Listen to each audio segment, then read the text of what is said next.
Hello people, this is Jay Kaushal, writer, motivational speaker and life coach, and this video is going to be a video about understanding debilitated moon in your birth chart. So if you're new to this channel, my name is Jay Kaushal. I'm a writer, motivational speaker and life coach, and I have been doing this for about 5 years now.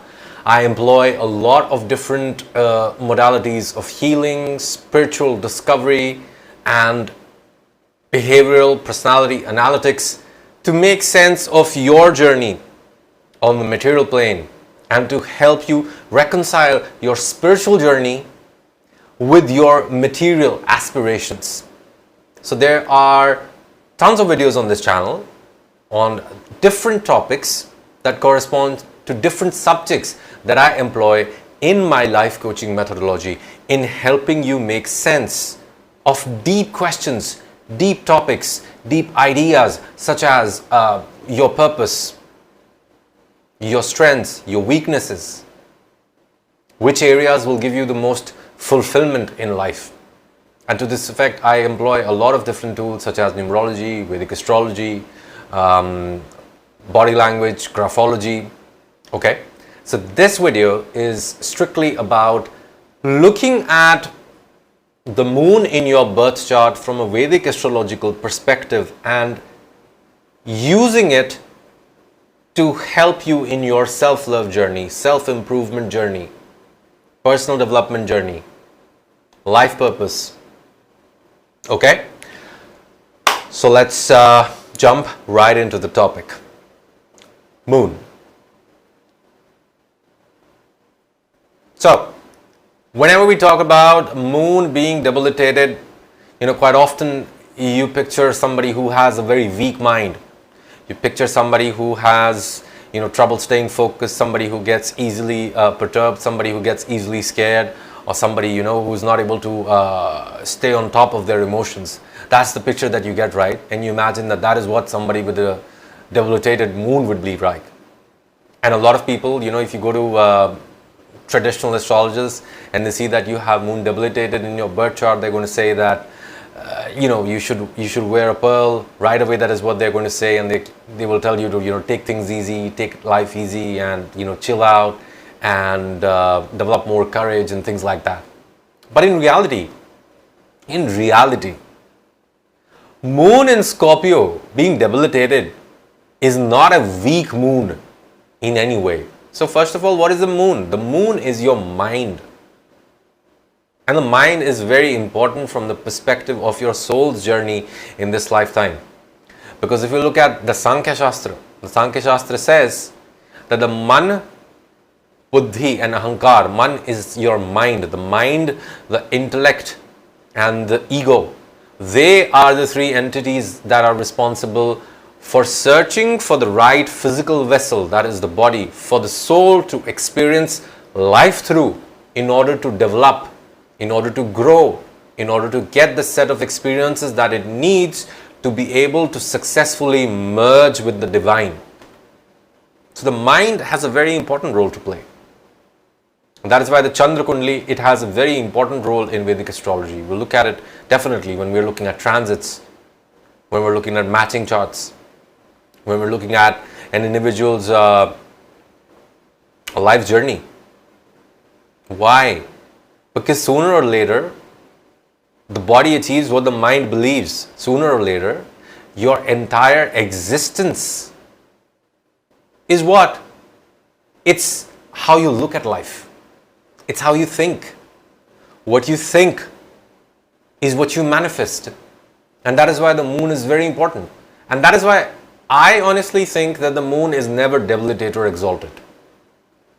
I mean, it is, but you shouldn't be looking at it from that perspective that when it's exalted, it's something special, or that when it's debilitated, it's something to be sad about. It doesn't really have that much of a bearing on your mind, because it is meant to interpret the placement of the moon from a very different perspective. Let me tell you. Look. From a Vedic astrological perspective, the mind is considered the strongest when the mind is firmly balanced. Okay? When sadness doesn't make you very sad, when happiness doesn't make you very happy, when things do not really have the tendency to get you obsessed. An obsessive mind is not considered to be a healthy mind, because the experience of life is greatly hampered if you have a tendency for obsession. So that is why moon has its fall in Scorpio, because Scorpio corresponds to the natural 8th house, and the 8th house corresponds to all kinds of unexpected, sometimes unwanted, but mostly unanticipated events, emotions, ups and downs that may happen. But moon in Scorpio does not mean at all that the individual has a weak mind. In fact, it's quite the opposite.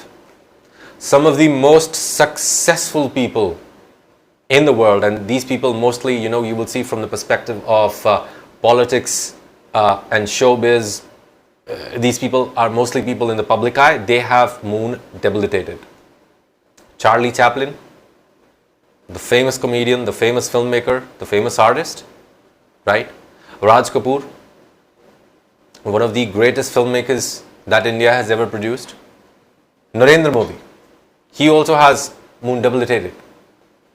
Okay, so in case you're confused, well, I use tropical Rashis with sidereal nakshatras. So when we're talking about Rashis, I'm strictly going to be talking about the tropical system. But furthermore, even if you weren't to look at, the Rashi system, two very important nakshatras fall in this sign of Scorpio, Vishakha and Anuradha. And these are very beautiful nakshatras, very energetic nakshatras. Anuradha especially is considered one of the most brilliant of nakshatras. It's the nakshatra of devotion. And so, nothing in Vedic astrology, because Vedic astrology is not one book, so nothing in Vedic astrology is without reason, is without a careful and neatly put together, knit version of looking at life. In order for you to be extremely devoted, you need to have some level of obsession. It's only when you are that obsessed can you shine at something. But in that process, the quality of your life is obviously definitely greatly hampered. So for example, in the case of Charlie Chaplin, I think he had more than 3 marriages. And the reason that he had a lot of these marriages, that he had a lot of these divorces, was because he was obsessed with his work. He used to spend hours working on every aspect of his movies minutely, from the editing to the music to the background score and everything. And of course, he was the actor and the script writer. You can take the same thing with Narendra Modi. Well, even though he is married, he has not been able to enjoy married life because he's been so obsessed, so focused on his work, on his mission in the world. Even with Raj Kapoor, he has encountered amazing heights in his career as well as debilitating lows. So moon in Scorpio can give you quite an obsessive nature. Your mind, when it catches the fancy of something, if you have moon in Scorpio, or anybody who has moon in Scorpio, your mind, when it catches the fancy of something, it doesn't let it go.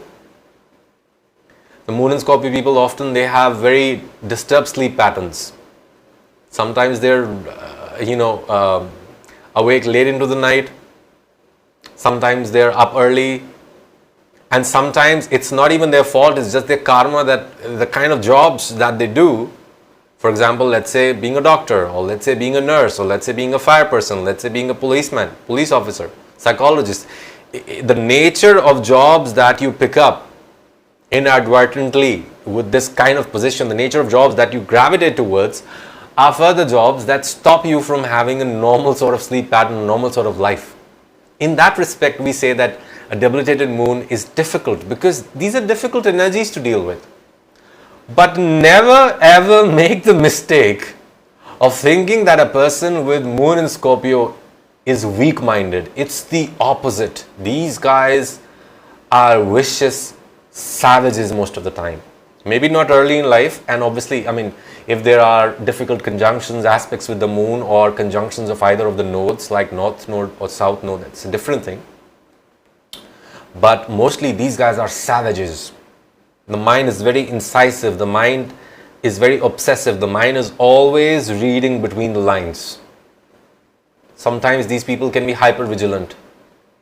Now obviously, as I said in the beginning of this video, your conscious experience is only a reflection of your unconscious and subconscious beliefs. That's the filter through which you experience life. So, quite often these people, they don't really have the most harmonious relationships or conditions at home. Their relationship with their mother is sometimes it can be it can have its ups and downs, even if they're quite devoted, quite attached to their mother. But too much attachment as well is not healthy. But moon represents everything that is comfortable, everything that is nice, everything that is easy. When moon is debilitated, the mind never looks at things from the perspective of face value alone. It is always digging in the background of what more, what would they have thought about me, what would they think, how would this person think, is this exactly how I think it is? So these sort of questions, tendency to overthink, a tendency to overplan, sometimes paranoia. So yes, the negative impacts are there because the mind becomes overactive. The mind in Taurus is much more stable. Okay? But the moon being a watery planet in the sign of Scorpio, it brings out all the highs and lows of the moon in all its glory and splendor. So some great artists, great actors, great orators will have their moon in Scorpio. And there's this so much emotional awareness that comes with this moon. That once again is one of the demerits, because we feel everything too deeply. Your lover, your partner, your teacher, your friends, they may not know how much their words can hurt you.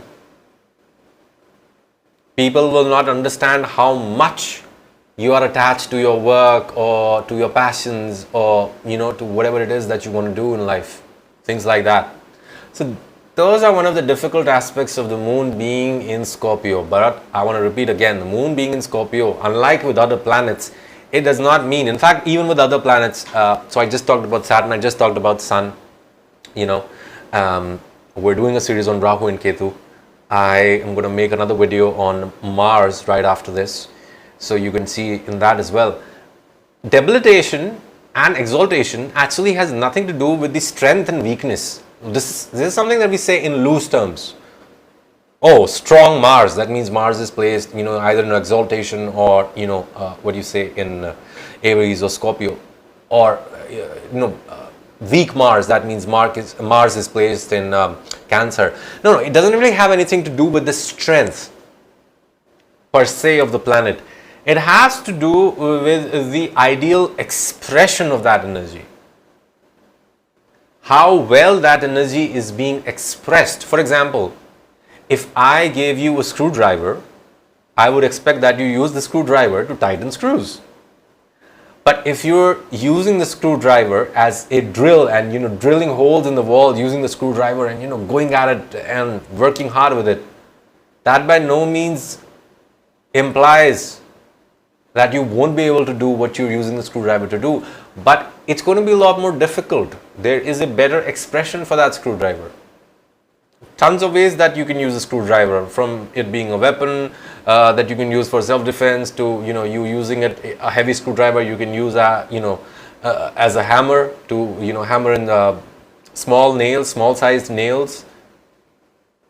Okay, you can use it to make holes. If you sharpen a screwdriver, for that matter, you can even use it to chop small vegetables. You can do anything that you want with a screwdriver. It's up to you. But at the end of the day, the screwdriver is meant to screw screws. That's what it's meant for. So whenever you look at exaltation and debilitation, look at it from the perspective of how well that energy is being expressed. How well that energy is being expressed in terms of the results that is supposed to accompany that energy.